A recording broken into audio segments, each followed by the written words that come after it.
पास personally message आए हैं। तो राजस्थान के लाखों बच्चे शायद जो पढ़ाई कर रहे थे एक तन्मयता के साथ, उनके मन में कहीं ना कहीं एक बहुत बड़ा प्रश्न खड़ा हो गया होगा कि माननीय शिक्षा मंत्री जी जो कब क्या बयान दे देते हैं, और उस एक बयान से राजस्थान का बेरोजगार विद्यार्थी हिल जाता है।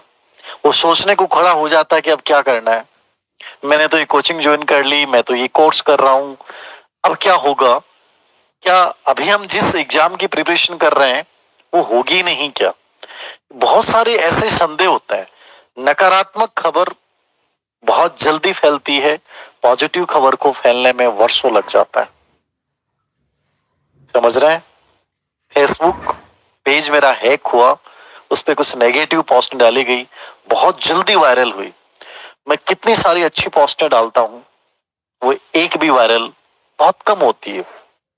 चल रहा है, लेकिन नेगेटिव चीज पे हमारा ध्यान जल्दी जाता है। तो कुछ ऐसी चीजें होती हैं। शिक्षा मंत्री जी ने बयान दिया है, इसको पूरा समझिएगा। मैं तो 2-3 बिंदुओं पे चर्चा करूंगा आज के सेशन में, फिर आपके सवाल भी लूंगा। क्या सर राजस्थान में एक ही एग्जाम होगा?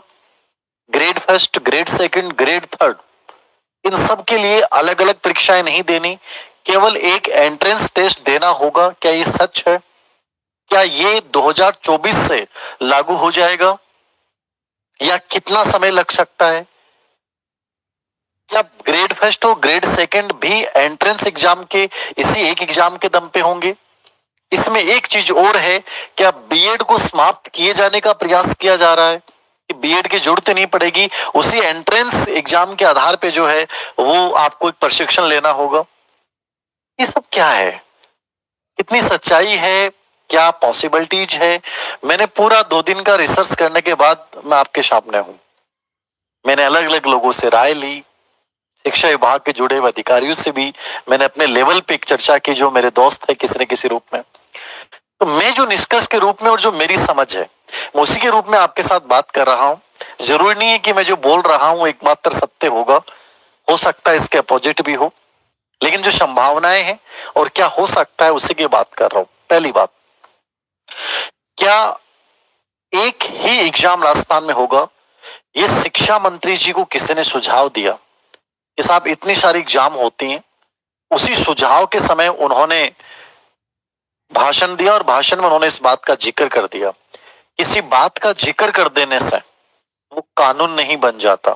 पता नहीं कितने मुख्यमंत्री, कितने मंत्री ने पता नहीं आज तक क्या क्या बोला होगा, क्या वैसा बन गया? नहीं।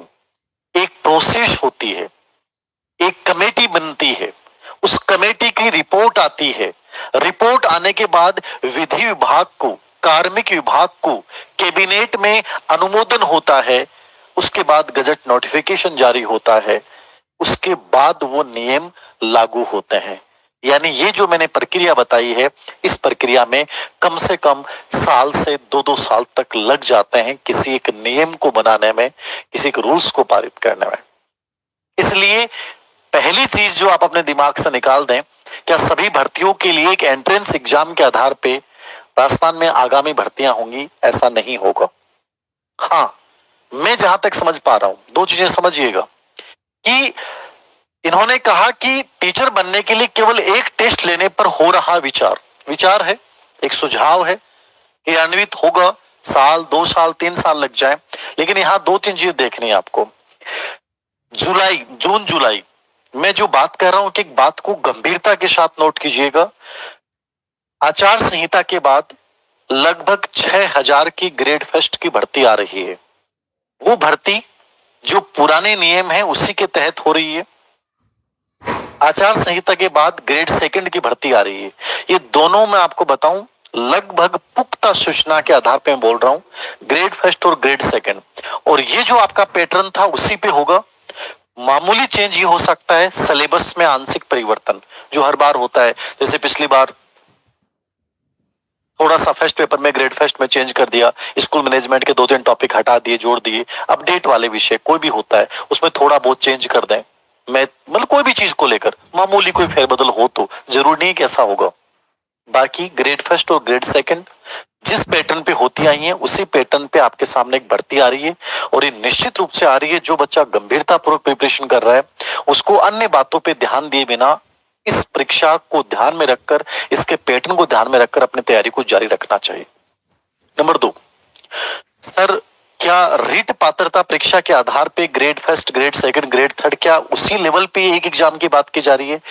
ग्रेड थर्ड के लिए पूर्ववर्ती बीजेपी सरकार में ये होता था कि रीट के अंकों के आधार पे ग्रेड थर्ड में आपका डायरेक्ट चयन होता था। उस प्रक्रिया को निश्चित रूप से फॉलो करेंगे। मुझे लगता नहीं कि ग्रेड थर्ड के लिए कि अलग से कोई एग्जाम और करवाएंगे। निश्चित रूप से मुझे लग रहा है कि रीट पात्रता, अब आप कहोगे सर रीट पात्रता के बिना भी तो हो सकता है, कभी नहीं हो सकता। रीट पात्रता परीक्षा आरटी 2009 और न्यू एजुकेशन पॉलिसी का रूल है, उसके बिना आज आपने देखा होगा कि बंगाल में 24,000 लगभग 25,000 टीचर्स की भर्ती को रद्द कर दिया गया जो 2016 में हुई थी।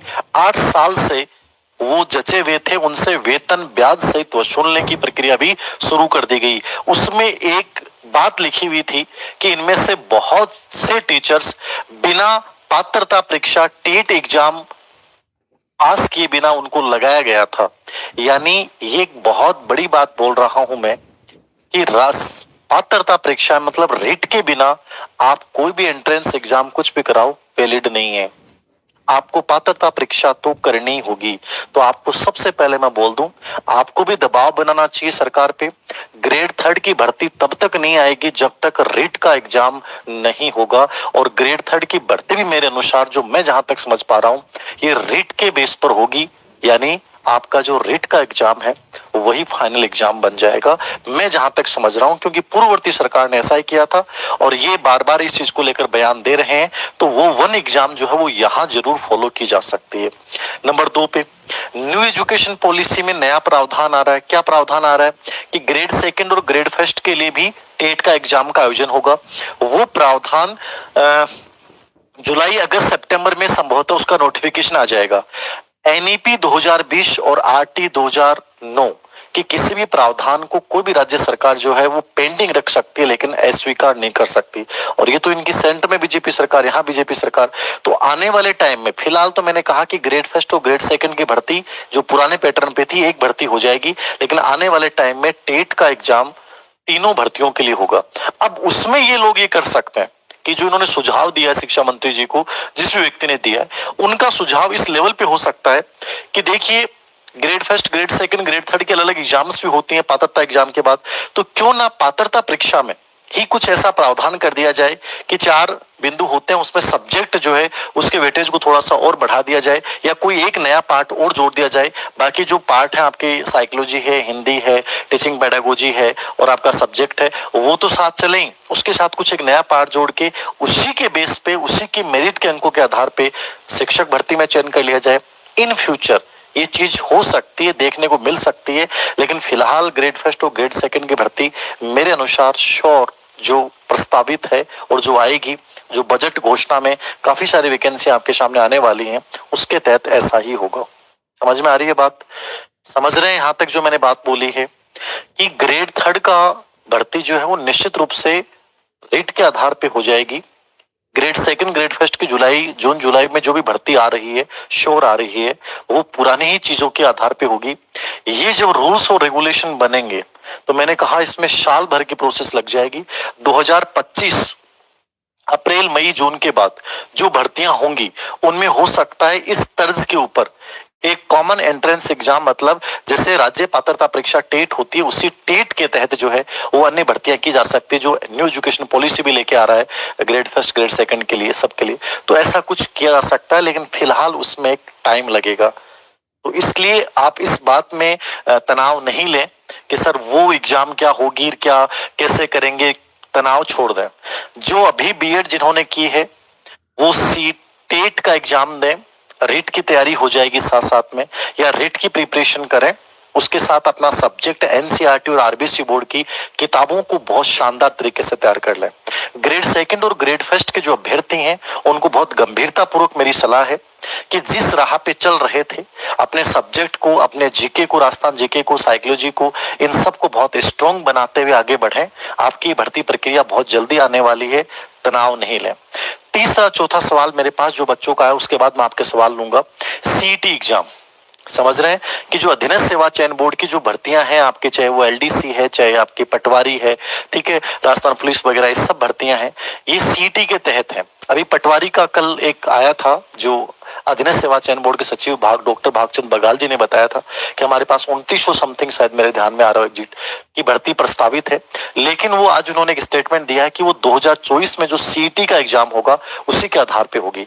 तो जो बच्चे अधीनस्थ सेवा चयन बोर्ड की, चाहे वो एलडीसी वगैरह हैं, चाहे पटवारी वगैरह हैं, ग्राम सेवक वगैरह हैं, ये जो भी भर्तियां हैं जो सीईटी के तहत होती हैं और जिनका मैथ वगैरह अच्छा है, यदि उनको उनकी तैयारी करनी और उनको लगता है मैं उस पर निकल सकता हूं, तो सीईटी का एग्जाम जो संभवतः है अगस्त, सितंबर, अक्टूबर के बीच में कभी भी हो सकता है, उसके सीईटी के होने के बाद जो भर्तियां आएंगी, ठीक है। ऐसे ही ग्रेड थर्ड की भर्ती जो है वो आपकी रिट के होने के बाद आएगी। अब रिट का आयोजन और सीईटी का आयोजन कितना जल्दी होता है उसके आधार पे ये भर्तियां टिकी हुई हैं, ये मान के चलिएगा, जहां तक मैं इस बात को समझ पाया हूं। और ये बता दिया मैंने, बीएड वाला अभी कुछ नहीं है, बीएड बंद कुछ नहीं होगी, मस्त रहें जो बीएड कर रहे हैं, जिन्होंने नहीं किया उनको बीएड कर लेनी चाहिए, फायदा है, ठीक है। पूरा न्यू एजुकेशन पॉलिसी में जो रूल्स है ना, 8/2009 में जो रूल्स हैं उनको फॉलो करना पड़ेगा। कोई भी सरकार उनको ऐसा नहीं कि मन मर्जी के अकॉर्डिंग चेंज कर दे, थोड़ा बहुत ही ऊपर नीचे कर सकता है। बस यही चीजें थी जो मुझे लगता है कि शायद आपके डाउट्स दूर हो गए होंगे। अब आपके कोई सवाल हो तो आप मेरे से पूछ सकते हैं। सर राजस्थान जीके पुराना पढ़ें कि नया पढ़ें? देखो, जब नया परिवर्तन हो गया है तो नया पढ़ लेना चाहिए, क्योंकि तुम पुराना भी पढ़ोगे तो तुम्हारे दिल और दिमाग में हमेशा रहेगा कि सर नया आ गया। तो बेटर यही है कि आप नया ही पढ़ लें। बाकी आरपीएससी के पेपर अभी तक हुए पुराने के अकॉर्डिंग हुए, नयों के अकॉर्डिंग बहुत ज्यादा परिवर्तन नहीं होगा। आपको जिलों का थोड़ा सा अपने माइंड में एक प्लान बनाना है, बाकी ज्यादा कोई बड़ा फर्क नहीं पड़ेगा। तो नयों के अकॉर्डिंग पढ़ लें, ज्यादा बेटर ऑप्शन। सीटेट के आधार पे तो D SSS भी है।